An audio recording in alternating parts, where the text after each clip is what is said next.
Il semblerait que certaines vies dans ce monde comptent moins, ou ne comptent pas du tout, et rien à voir avec Charlie Kirk ou les Palestiniens. Non, je parle plutôt de ce petit gamin anglais qui a tout l'air d'avoir été enlevé par un prédateur, qui en plus apparemment essaierait de le cogner contre tous les murs de la gare parce qu'il n'a même pas les moyens de se payer une camionnette, ou alors qu'il est écolo. Est-ce que vous avez vu une seule alerte enlèvement pour lui? Pas moi. J'ai fêté les 10 ans de la chaîne, donc merci à tous ceux qui me soutiennent, que vous soyez là depuis la première heure ou même la dernière. J'attends toujours le sub de Jack Lang, il devrait pas tarder à arriver normalement. Dites-moi un petit peu comment votre rentrée s'est passée, ce que vous faites en ce mois de septembre, des études ou autre chose. Aidez-moi à choisir, est-ce que je paye ma taxe foncière ou une nouvelle série d'omnibus? Je ne sais pas, c'est bientôt le retour des conventions par contre, à commencer par le Bulberry à Bourges, et puis après on va enchaîner avec Saint-Canal, les Peines Mirabeau, La Peine sur Yvonne, le Héros Festival, évidemment le programme est chargé, mais en attendant, ici votre fidèle commis des comics, vous êtes dans l'émission qui fait le tour de l'actu de l'industrie du comic book et de tous ses dérivés, c'est le 471e JT Comics, et je m'absente quelques semaines et quand je reviens, The Rock, c'est devenu The Gravier. Jason Momoa, il va jouer dans l'adaptation live action de Il était une fois la vie. Il va incarner un testicule. Et Martin Scorsese, il pourra faire à la fois Maestro et Gandalf. Sacré type quand même. Mais bon, passons plutôt aux news de la semaine. Fatalis.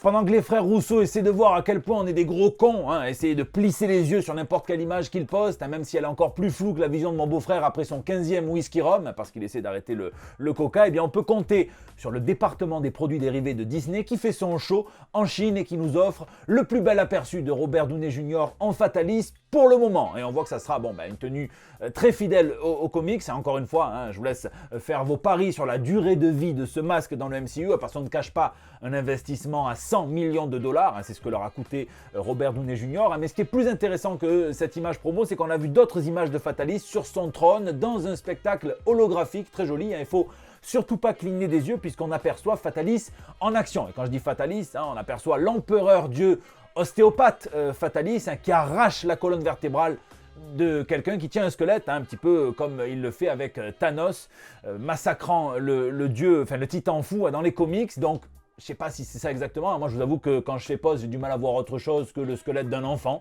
Donc peut-être que c'est la suite directe de la scène post-générique des 4 Fantastiques et que Marvel s'habitue un petit peu trop au gore, vu que le trailer de Marvel Zombie a plutôt bien marché.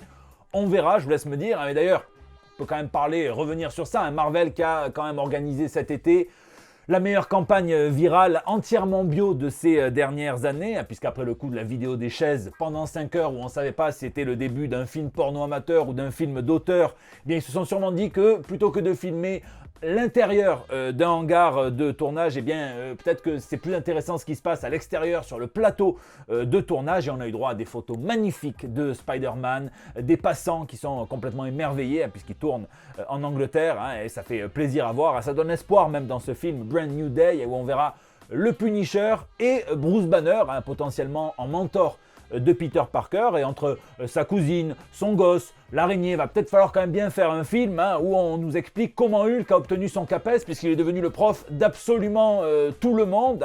Le Spider-Man du MCU a clairement été placé sous curatelle pour être sûr que Sony ne le récupère pas, entre Tony Stark, Bruce Banner, peut-être Frank Castle, et on verra qui après. C'est dommage parce que ça reste un des esprits les plus brillants de l'univers Marvel.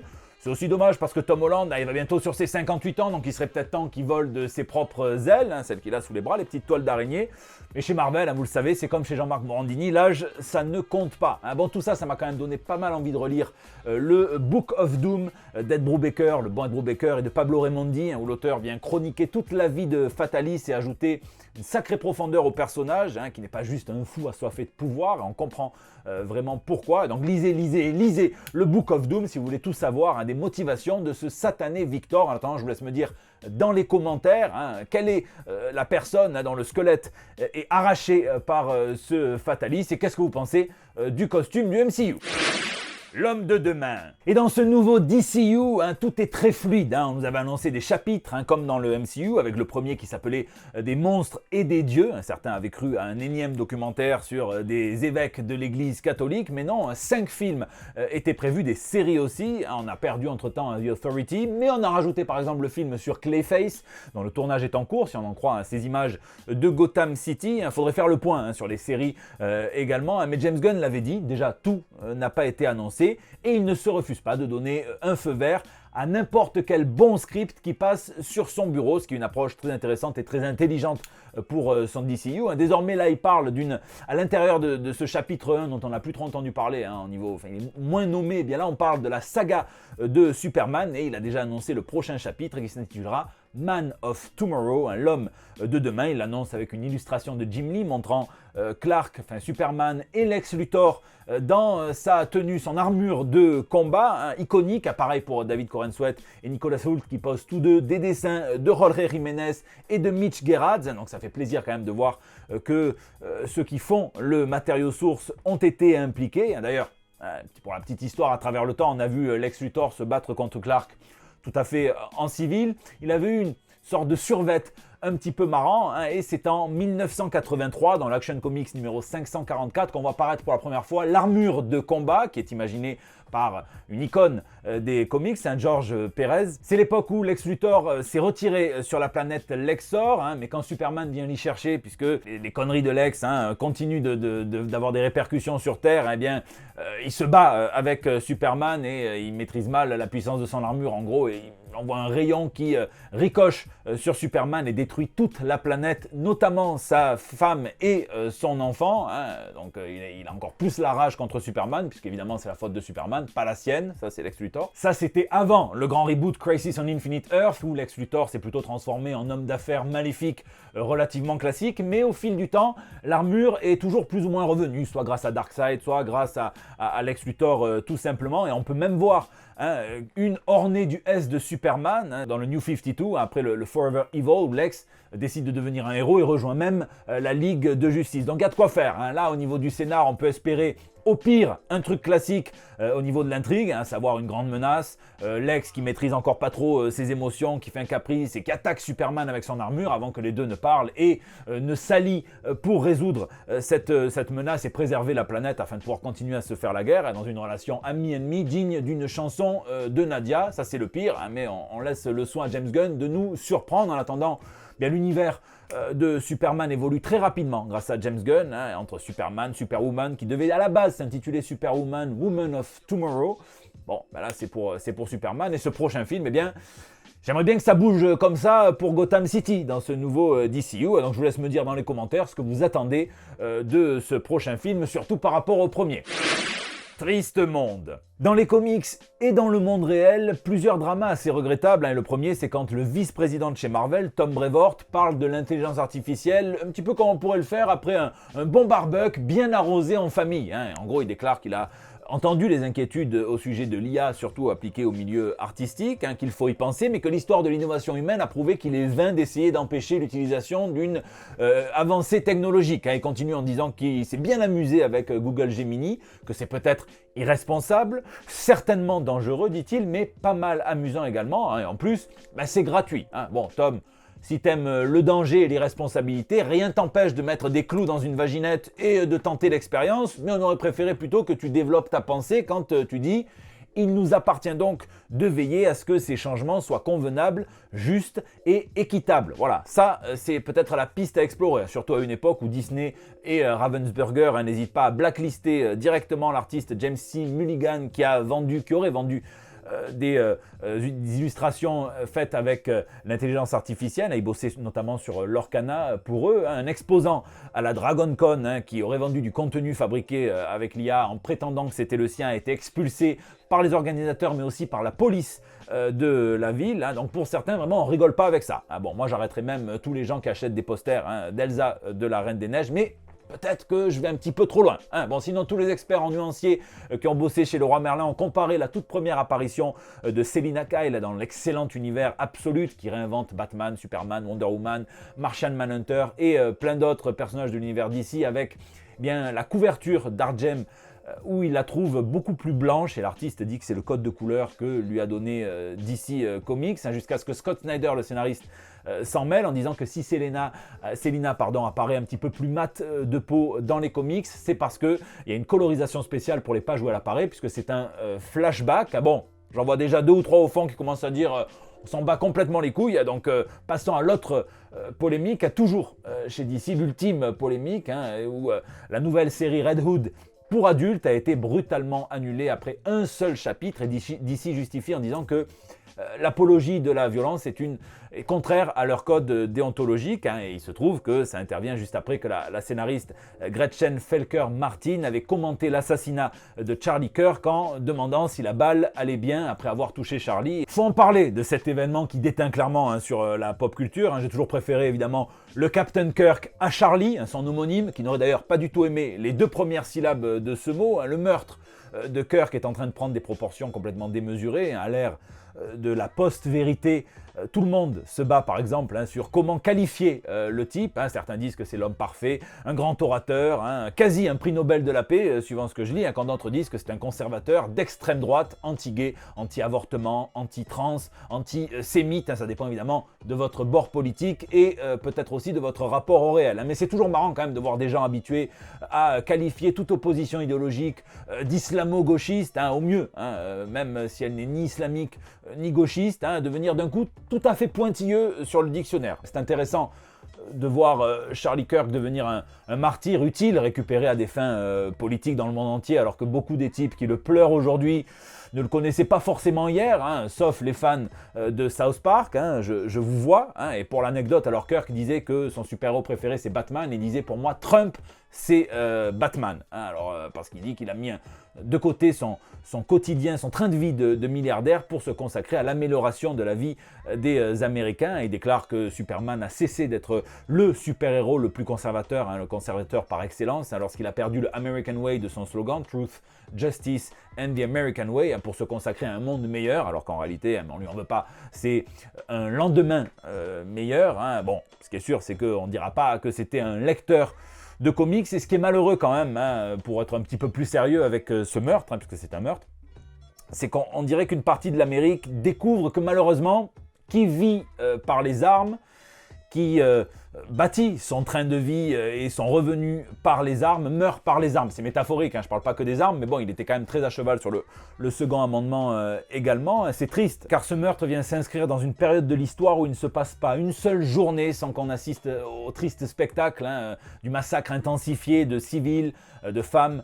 d'enfants, palestiniens, ukrainiens, pour ne citer que par balle, par la famine, dans des conflits que les organisations internationales compétentes décrivent comme contraires à tous les principes du droit de la guerre. Il faut que ça touche malheureusement leur propre camp pour que l'Amérique conservatrice et ses soutiens dans le monde entier, puisqu'on a vu tout le monde sortir du bois, préférait que, pour une fois, le droit l'emporte sur la force, alors que l'ordre du monde, et souvent qui provient d'eux, nous prouve que c'est complètement l'inverse. Mais soudain, quand la tragédie vient frapper, il faudrait avoir des propos tout à fait mesurés, il faudrait faire des minutes de silence absolument partout, alors que peut-être que le silence, il aurait mieux fallu le faire en amont, ne serait-ce que le temps de réfléchir aux effets produits par un habile discours de haine sur les esprits les plus fragiles, sur les esprits violents, surtout dans cette société où on est tous comme ça, dans nos petites niches autoréférentielles. C'est assez insupportable pour moi, je vous avoue,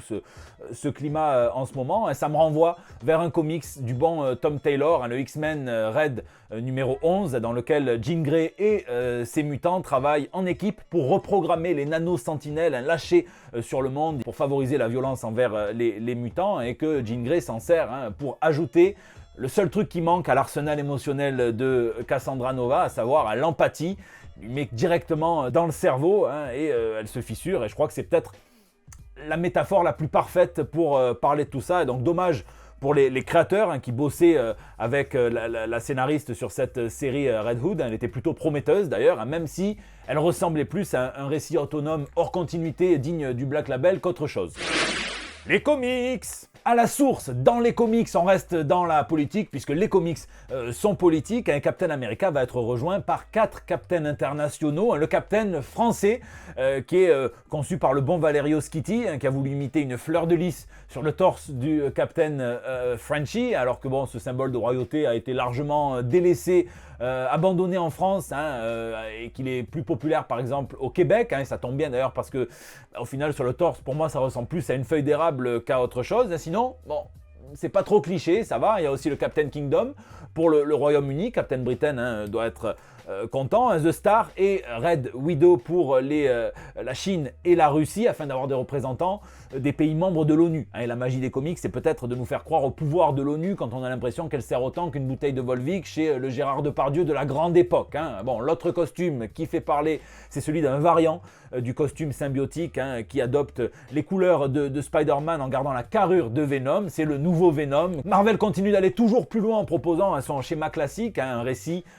intitulé La Fin, qui vient normalement raconter l'ultime histoire de tel ou tel personnage. Il y avait eu la fin du Punisher par Ennis et Corben, la fin de Hulk entre autres. Et bien là, c'est la fin carrément d'une ère, l'ère 2099, qui sera quand même l'avènement d'une toute nouvelle réalité, la 3099. Ça, c'est plus qu'une fuite en avant. Moi, tout ce que je veux savoir, c'est si Michel Drucker et Tante May coulent enfin des jours heureux ensemble. Et puis souvenez-vous, insatisfait de la tournure des événements sur les X-Men, John Byrne avait créé sur son propre forum sa fanfiction crayonnée, Elsewhen, X-Men. Donc Marvel va la publier officiellement. Ça, c'est assez délicieux comme ce genre d'histoire. Et c'est d'autant mieux qu'il va ancrer donc quasiment la moitié de son travail, que certaines personnes qui avaient déjà ancré certaines de ces pages dans un esprit collaboratif, comme Walt Simonson qui avait ancré une page du Phénix, eh bien ils vont utiliser ça pour la version finale. Et c'est un encreur qui a été repéré sur le forum, qui s'appelle Paul Willis, qui va se charger de l'autre partie du projet.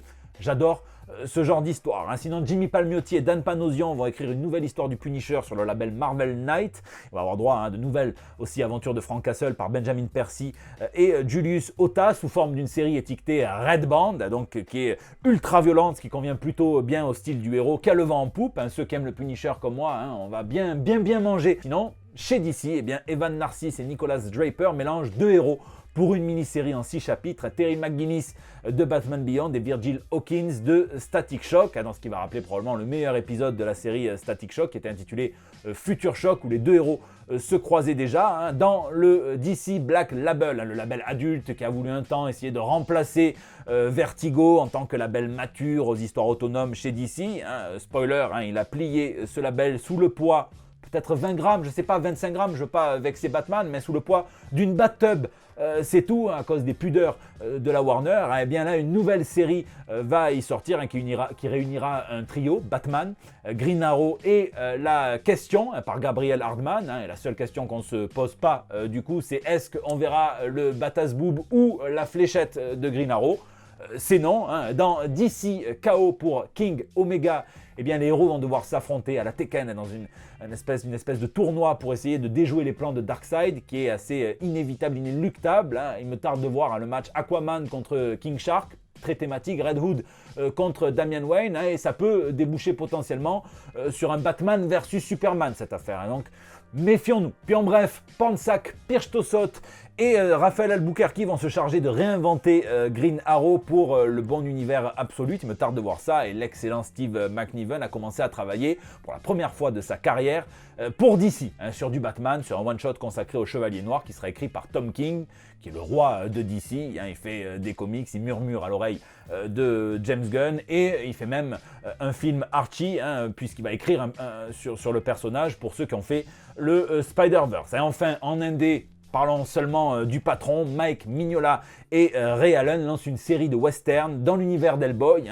qui va s'intituler Carmen Redclaw, un personnage qui est lié à Lobster Johnson. Attendez-vous à des mythes sur les premiers occupants du continent américain. J'adore ça. Lisez. En ce moment, j'ai une fringale de Brubaker, un des meilleurs scénaristes. En attendant de lire, j'ai toujours pas le The Knives, le nouvel ajout dans l'univers de Criminal. Eh bien, j'ai relu du Gotham Central, j'ai relu son Batman, mais j'ai surtout relu la réinvention héroïque du personnage de Selina de Catwoman dans Catwoman of East End. Je l'avais lu il y a longtemps, et là, j'ai relu l'Omnibus.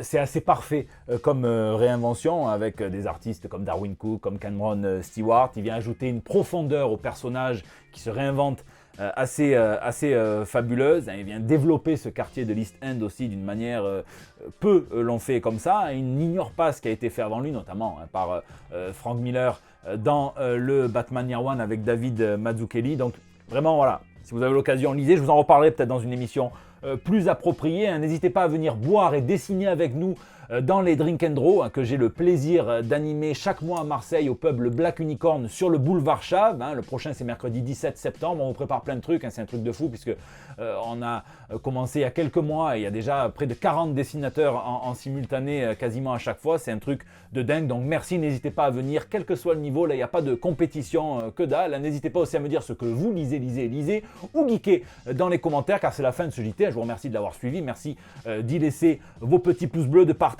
de tweeter, de retweeter, de partager sur Facebook, sur Threads, absolument partout, de m'incorporer dans vos stories Instagram. Je vois tout, n'hésitez pas à réagir dans les commentaires sur YouTube où je réponds à chacun d'entre vous. J'essaie, pour ce JT, je pense que je vous retrouve, donc vraiment j'ai envie de répondre à chacun d'entre vous. N'hésitez pas aussi à me laisser vos petits messages pour El Bando del Pueblo, c'est votre espace de liberté depuis 470 JT maintenant. Je vous fais des bisous, encore une bonne rentrée à tous et je vous donne rendez-vous très vite pour des nouvelles toutes fraîches. Je suis tellement excité à l'idée du prochain jeu Lego Batman que j'ai cherché un Bane qui démonte Batman dans l'espoir de trouver un teaser du jeu. Eh bien laissez-moi vous dire que le site Règle 34 n'est pas un site très sérieux en matière d'information vidéoludique.